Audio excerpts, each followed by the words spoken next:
yang keempat, atas izin Allah Subhanahu wa Ta'ala, kita masih melaksanakan perintah dan menjalankan sholat subuh berjamaah.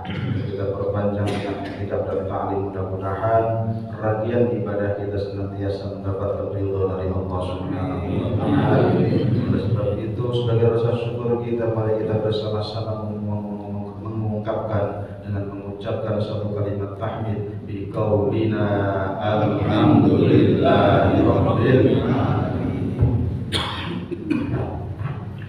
Salawat dan salam mudah-mudahan Allah curahkan kepada baginda Rasulullah sallallahu alaihi wasallam. Hamba Allah yang dimuliakan, kita teruskan kembali kajian kitab Mukhtarul Ahadits An-Nabawiyah, hadis yang selanjutnya.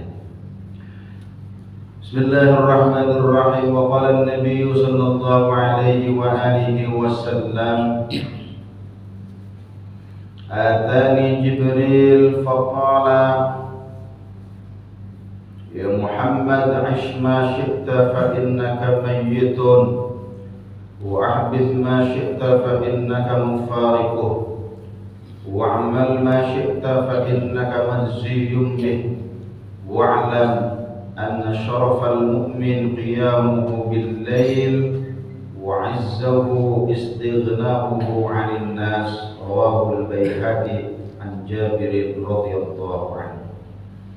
Hamba-hamba Allah yang dimuliakan, hadis selanjutnya menjelaskan bahwasanya Rasulullah sallallahu alaihi wasallam menceritakan, atani Jibril, telah datang kepadaku Jibril alaihi salam selaku gurunya Rasulullah sallallahu alaihi wasallam. Faqala, maka Jibril pun berkata, kata baginda Rasul, ya Muhammad, ish ma syi'ta fa innaka mayyitun. Hadis ini secara tidak langsung adalah bagaimana seorang Jibril selaku gurunya Rasulullah memberikan nasihat. Tapi hari ini menjadi sebuah hadis, maka ini berlaku untuk umat Rasulullah ila yaumil qiyamah. Jibril memberikan satu nasihat kepada baginda Rasul yang secara tidak langsung untuk kita semua selaku umat Rasulullah. Nasihat yang pertama, kata Jibril, ya Muhammad, ish ma syi'ta fa innaka mayyitun. Hiduplah sekehendakmu, hiduplah semaumu. Fa innaka mayyitun, tapi yang perlu kau ingat bahwasannya kelak engkau akan mati. Silakan kau mau taat, silakan kau maksiat, tetapi ingat kau akan mati dan kau akan mempertanggungjawabkannya. Baik akan mendapatkan kebaikan, buruk akan mendapatkan balasan keburukan dari sisi Allah Subhanahu wa Ta'ala. May ya'mal mithqala dzarratin khairan yarah wa may ya'mal mithqala dzarratin syarran yarah. Semuanya akan dipertanggungjawabkan di hadapan Allah Subhanahu wa Ta'ala. Maka nasihat yang pertama ini, kita diberikan kebebasan. Kata Jibril, sok silakan, kau mau taat, kau mau maksiat, kau mau rajin beribadah, kau mau tidur-tiduran, silahkan. Karena semuanya akan memberikan berdampak kepada kita setelah mati. Ibadah yang kita torehkan, ibadah yang kita kerjakan, kelak akan menolong kita. Kemaksiatan yang akan kita kerjakan justru akan menjongkrokan. Dorong, jongkrongin ke dalam nerakanya Allah. Mungkin begini kalau dia, ayat dijongkrongin, wes ke jongkrong benas. Isma syi'ta fa innaka mayyitun. Maka nasihat yang paling utama itu salah satunya adalah kematian. Karena ada dua nasihat. Nasihat yang pertama berbicara yaitu Al-Qur'anul Karim. Maka setiap informasi yang datang dari Al-Qur'an yang disampaikan oleh para guru, maka sami'na wa ata'na. Ketika baik itu penyampaian dari Al-Qur'anul Karim untuk kita kerjakan, maksimalkan, kita usahakan untuk mengerjakannya. Apa kata Al-Quran, kita suruh menjauhinya, maka kita berusaha untuk menjauhi apa yang sudah dilarang oleh Allah Subhanahu wa Ta'ala. Ta'ala. Ini nasihat yang bisa berbicara. Nasihat yang kedua yang paling baik dan tidak berbicara adalah nasihat kematian. Kita cukup mandeng, ada orang mati jerongkrong. Tapi bagi orang-orang yang berpikir akan mengambil nasihat, bagi orang-orang yang agak berpikir ya biasa aja, macul tiap hari, sehari bisa 8 lubang, 5 lubang. Kalau akal sehatnya agak mau mikir, ya gak dapat hari raya, gak dapat nasihat dari kematian. Tapi sekali kita menyaksikan tetangga kita, saudara kita wafat mati, kemudian kita takziah, kemudian kita melihat terbujur dia dalam pembaringan, lalu kita apa bahasanya, memengan,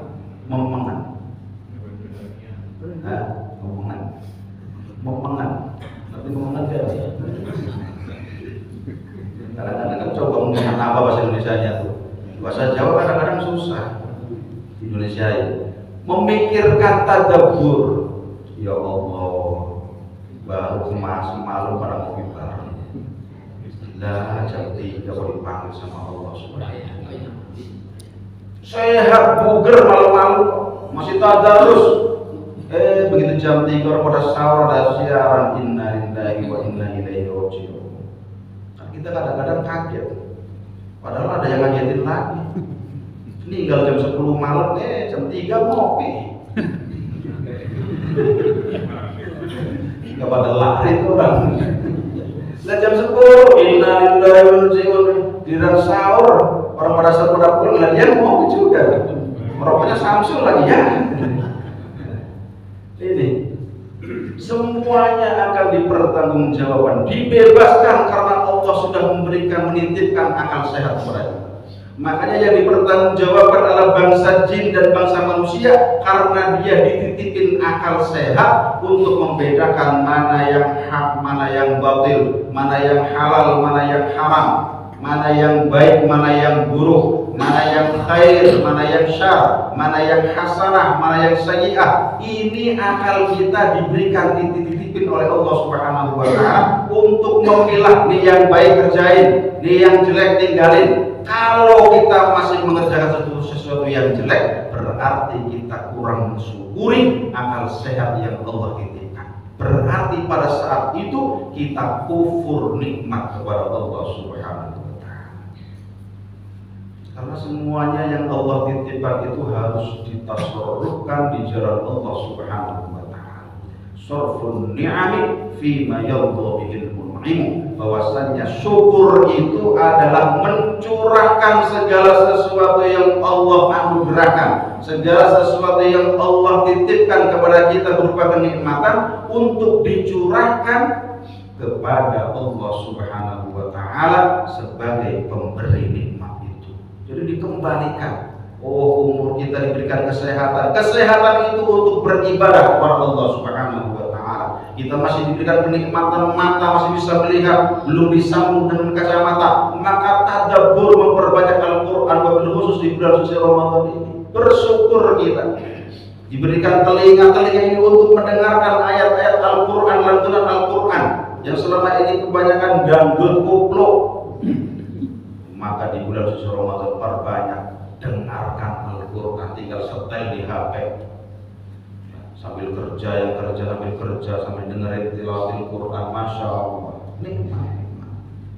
Orang Al-Quran itu luar biasa, luar biasa. Jangankan orang yang membacanya, ngelihat doang tuh, lihat mushaf doang, itu sudah dapat rahmat Allah Subhanahu wa taala.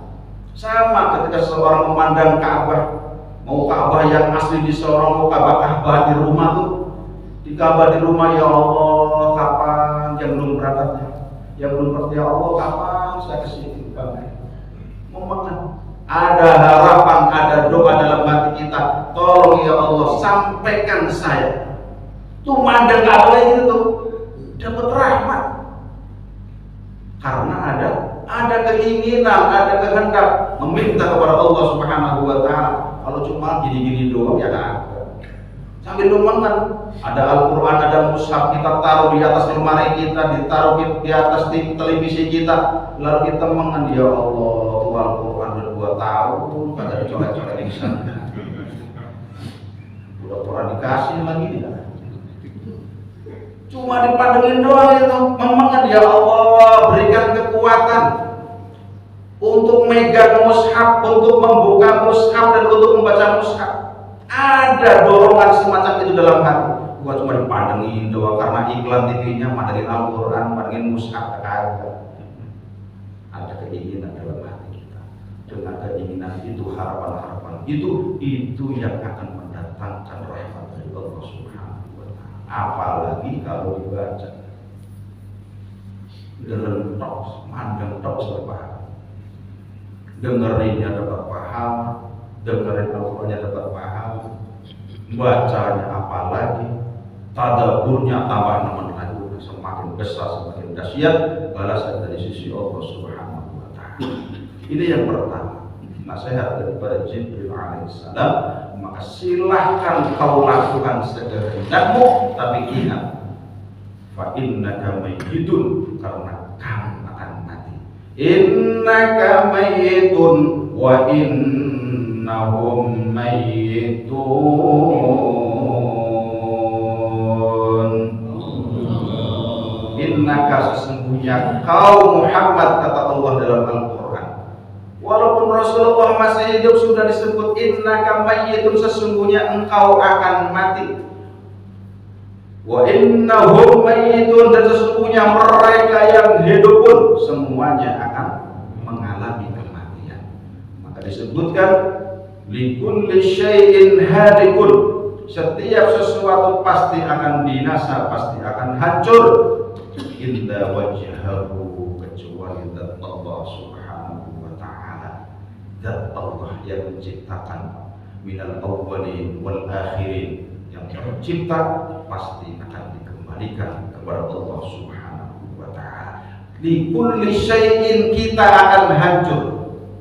Bukan hanya kita, harta kita akan hancur, mobil rumah kita, kekayaan kita akan hancur.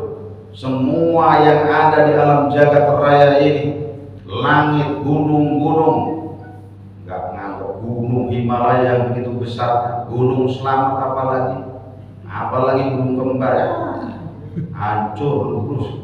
Gunung yang sedahsyat itu menjadi pakunya bumi itu haba'an mansura, bagaikan kapas tertiup angin. Nah, apalagi timbang kita cuma 100 kilo, cuma 150 kilo, gunung yang begitu dahsyatnya terbang begitu enteng. Tiupan sangkakala daripada Israfil alaihissalam. Maka hamba Allah, ada selain itu yang akan tetap, yaitu amal soleh kita. Amal soleh selain daripada zat Allah Subhanahu wa Ta'ala, maka apa yang dulu kita kerjakan, yang dulu kita lakukan, baik itu amal soleh maupun itu amal toleh, maka kelak akan menemui kita. Amal soleh yang kita kerjakan kelak akan berjumpa. Nunggu kita sebagai pelaku-pelakunya. Amal maksiat juga nunggu kita sebagai pelakunya, tinggal nunggu doang nih. Apa namanya? Kalau pelakunya suka mabuk, suka maksiat dan sebagainya, tuh kemaksiatan sudah nunggu di alam barzah, tuh sudah nunggu di alam akhirat. Tinggal gantian menungguin aja. Tapi amal soleh yang kita torehkan, infak sedekah kita, yang wajib maupun yang sunnah, mereka akan menunggu, mereka akan mendampingi kita saat di alam barzah. Ditanya, didudukkan oleh mungkar nakir, berpakaian putih, nggak bisa, mau dikemplangin dia menolong. Amal sedekah kita akan yang menolong kita, bukan karena kehebatan kita, tetapi apa yang sudah kita torehkan itulah yang kelak akan menolong kita. Hamba Allah yang dimuliakan, maka jangan sampai penyesalan itu menyesali setelah kematian. Jangan sampai penyesalan itu, pasti penyesalan di belakang Pak ya, pasti nyesal dulu kerja gak belajar Al-Quran, nyesal dulu gak belajar ilmu agama, sudah tua susah, apalagi yang namanya Al-Quran makharijul hurufnya. Waduh, kalau belajar dari tua, umur tua, umur 60, 50, 60 baru belajar, susah ini, udah kaku, udah keliru. Tapi kalau dari anak-anak, enak anak-anak. Kalau sudah belajar 50 tahun, kalau orang Jawa Tengah ngalamin ya sampai kiamat ya tetap ngalamin. Karena apa? Ya belajarnya tua. Coba orang-orang sono yang ngalamin itu, kalau dari kecil diajarinya benar ya, jangan sampai dari kecil yang ngajarinya ngalamin juga ya sama. Tapi diajarin yang benar, maka dia akan benar lidahnya karena masih kecil. Bagaikan tulang. Anak kecil kalau patah tulang karena masih kecil gampang. Tapi kalau sudah 60 tahun ya susah. Poskornya udah banyak berkurang. Hamba Allah yang dimuliakan, maka sesungguhnya setiap kematian itu pasti akan datang. Maka sebelum kematian itu mendatangi kita senantiasa diingatkan oleh Allah melalui Al-Quranul Karim, kita diingatkan oleh sunnah Rasulullah melalui hadis-hadisnya, supaya apa? Kita menjadi manusia yang waspada untuk senantiasa memilah dan memilih yang baik kita kerjakan, yang dilarang kita jauhi semampu kita, sekuat tenaga kita. Kemudian yang kedua, nasihat Jibril alaihissalam, wa ahbib ma syi'ta fa innaka mufariquh. Wa ahbib ma syi'ta, cintailah sesuatu yang kau cintai, cintailah sesuatu yang kau sukai, tetapi ingat, fa innaka mufariquh, sesungguhnya segala sesuatu yang kau cinta, yang kau suka pasti akan berpisah. Kita cinta harta, tinggal nunggu kita yang duluan atau hartanya yang akan hilang. Tinggal pilih doang. Apakah kemudian di perjalanan harta kita angus, atau justru kita yang punya harta, yang dititipin harta, yang meninggal duluan. Udah gitu doang. Maka sesungguhnya apapun yang kau cinta, dunia kau cinta, pangkat kau cinta, ingat, innaka mufariquh, sesungguhnya semua yang kau suka, semua yang kau cinta, pasti kau akan berpisah. Semuanya. Illal amal, kecuali amal yang kita kerjakan, amal soleh yang kita kerjakan. Lagi-lagi kembalinya kepada amal. Karena ini mengingatkan bahwasanya apapun kita dibebaskan oleh Allah, karena Allah sudah memberikan akal sehat, menitipkan akal sehat, maka kita harus memilah dan memilih. Silakan kau cinta, tapi ada batas-batas, norma-norma agama. Oh, kata agama kagak boleh. Silakan kau cinta harta, tapi jangan dengan cara-cara yang haram. Silakan kau cinta jabatan, kedudukan, tapi lakukan, peroleh itu dengan cara-cara yang baik, bukan menghalalkan segala cara untuk meraih tujuan-tujuan tertentu. Ini dibebaskan. Wahid masyita, silakan kau cinta. Kau cinta anak silakan, kau cinta istri silakan, karena memang pandangan manusia diberikan kebebasan untuk mencintai apa yang Allah berikan. Tetapi yang paling baik, manusia-manusia yang memiliki akal sehat, maka setiap sesuatu yang dicintainya itu dikembalikan kepada Allah Subhanahu wa Ta'ala. Cinta anak, didik anak dengan ilmu agama supaya dia kembali kepada Allah. Cinta dengan keluarga, didik keluarga kita untuk mendekat kepada Allah. Mengetahui bagaimana sirah nabawiyah supaya mengikuti jejak teladan Rasulullah Shallallahu Alaihi Wasallam, sehingga dengan semacam ini semuanya yang kita cintai ini dikembalikan kepada Allah Subhanahu Wa Taala, dan ini akan memberikan kemanfaatan yang luar biasa. Wa'mal ma syi'ta fa innaka majziyun bih. Wa'mal ma syi'ta, wa'mal lan lakonono sira maing barang-barang syi'ta kang karep sapa sira. Lakukan apa yang kau lakukan, sekehendakmu, kerjakan saja. Tapi ingat, fa innaka majziyun bih, segala sesuatu itu pasti akan mendapatkan balasannya. Ini lagi-lagi amal kita.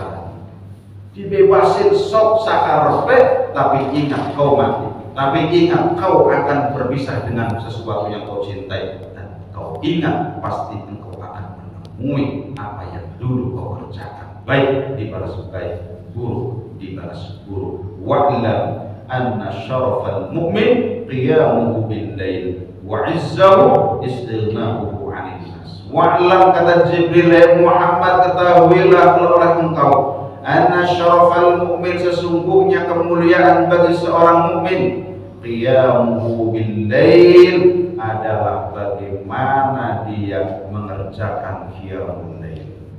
Memang orang-orang mulia itu adalah orang-orang yang senantiasa mengerjakan qiyamul lail.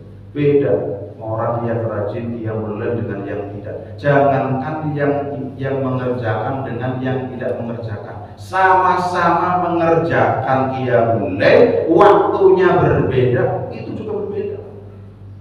Ada orang qiyamul lail sebelum jam 12, sama ngerjainnya, tapi ada orang qiyamul lail jam 3, jam 4.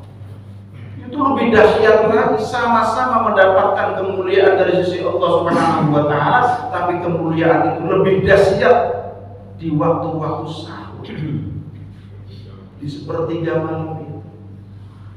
Sama. Tarawih itu qiyamul lail dulu namanya. Qiyamul lailnya zaman Nabi itu dikerjakan malam hari. Coba kalau kita ngikutin sunnah yang sebenarnya, tarawih di Masjid Jami'an Nur mulai jam 12 malam. Bukan dari sisa. Orang Rasul cuma 3 hari. Tanggal 23, 25, 27. Pas malam-malam ganjil. Makin banyak ke malam 27. Balik lagi udah gak jadi. Takut. Saking sayang dengan kita, takut kalau tarawih, kalau qiyamul lail itu diwajibi. Karena qiyamul lail bagi Rasulullah SAW ada sesuatu yang wajib, bagi umatnya sunnah. Salat witir bagi Rasulullah wajib, bagi kita umatnya sunnah. Nah, coba kalau wajib, sepotongan kayak ini kabeh. Alhamdulillah, ada sesuatu yang fardu bagi Rasulullah, tapi bagi umatnya kagak. Bersyukur kita. Sholat duha wajib bagi kita, cukup 2 rakaat sunnah. Sebagai rasa syukur kita kepada Allah Subhanahu wa taala. Hamba-hamba Allah yang dimuliakan, maka sesungguhnya anna syarafal mu'min qiyamul lail. Maka dilatih kita sebulan penuh untuk qiyamul lail di malam yang pertama. Supaya apa? Supaya setelah keluar dari Ramadan, qiyamul lail ini tetap kita kerjakan. Walaupun 2 rakaat plus 1 rakaat witir. Setelah sholat isya misalnya kita langsung sholat apa? Sholat isya, sholat ba'diyah, isya, kemudian kita tambah witir atau ditambah sholat hajat, habis itu witir. Atau nanti sebelum tidur kita, biasa tidur jam 11, sebelum tidur kita qiyamul lail, sholat hajat, kemudian ditambah dengan witir, syukur-syukur, sholat tasbih. Ini melatih kita supaya jangan sampai sebulan penuh kita dilatih tarawih minimal 8 rakaat, masa iya sih 2 rakaat setiap malam kok agak bisa. Ini yang paling penting maknanya adalah bagaimana kita mengistiqomahkan, membawa nilai-nilai Ramadan di luar 11 bulan di luar Ramadan. Kita masih ada atap, ada bekas nih loh, bekas Ramadan, bekas tarawihnya ada, bekas puasanya ada, masih ada Senin Kemis di luar Ramadan. Oh, bekas tilawatil Qur'annya yang setiap malam tadarus masih ada, walaupun seminggu sekali.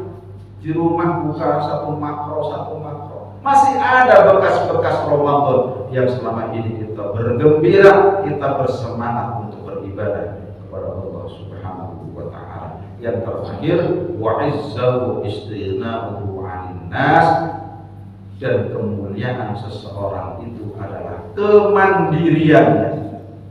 Jangan menjadi orang-orang yang tergantung dengan orang lain. Wa izzahu istighna'uhu 'anil nas, kalau orang menggantungkan dirinya kepada orang lain, ya siap-siap dia disuruh-suruh. Siap-siap, tapi walaupun kita misalnya cukup harta kita masih kekurangan atau dari segi harta kita, maka janganlah engkau menghinakan dirimu dengan cara meminta-minta. Iffah. Kita harus menjaga dari hal minta-minta, karena orang yang minta-minta itu tanda akan kehinaan. Tapi ada perlu juga orang yang bakhil harus diminta. Betul. Nah, jadi ada jalurnya juga. Ada kiai yang benar-benar iffah. Jangan sampai meminta-minta sama jamaahnya. Ayo benar-benar sedekah, benar-benar infak. Menjaga benar. Dia pun karena meminta infak itu sesuatu bukan untuk dirinya, tapi untuk orang lain, untuk anak-anak yang lain, untuk yatim-yatim. Dia untuk meminta mengajak jamaahnya bukan untuk kepribadian dirinya, tapi mengajak bagaimana jamaahnya ditarik dia kepada infak sedekah, kita salurkan kepada Tuhan, kepada fakir miskin, kepada anak-anak yatim, bukan untuk kepentingan diri. Tapi ada orang-orang yang memang perlu diminta. Saya punya guru begitu, kalau habis panen tuh langsung dia, mana zakat panenmu, mana zakat padimu, ayo keluarin. Teriak-teriak Pak. Karena apa? Karena orang pelit. Kalau orang nggak pelit begitu kemarin langsung dianterin sama kiai itu. Kiai, ini zakat saya. Alhamdulillah sudah panen. Doain kiai berkah. Ya amin. Tapi ada seseorang setiap panen didatengin sama kiai. Sebelum nggak pakai salam udah belum sampai pintu, mana Pak Haji? Zakatnya belum dikeluarin, buruan kilo. Timbang. Saking pelitnya. Orang yang semacam ini secara zahir kita waktu kecil ini, kiai begini amat sih. Tetapi secara hakikat, secara ilmu tasawuf mengajarkan sungguh beruntung tuh orang yang diingetin sama kiai. Karena apa? Ada hak, ada kewajiban yang harus dikeluarkan. Kalau nggak ada yang ngoprak tuh pada keluar itu zakat. Baru ilmu. Kalau nggak pakai ilmu, kiai yang minta ngemis-ngemis. Ternyata ada perlu orang-orang yang semacam itu dipaksa, mumpung belum mati ada kewajiban zakat kepada bulan zakat. Nauzubillah. Maka kalau kita ada sumbangan untuk ini diajak ini, berarti kita merasa kita harus husnudzon. Oh, saya mungkin dipilih oleh Allah untuk ikut andil di dalam hal ini, di dalam hal kebaikan. Kalaupun kita nggak bisa, tolak dengan cara yang baik. Maaf, insya Allah mungkin kasih tenggang waktu seminggu, 2 minggu lagi belum ada uang. Jangan dikit-dikit proposal. Dikit-dikit proposal.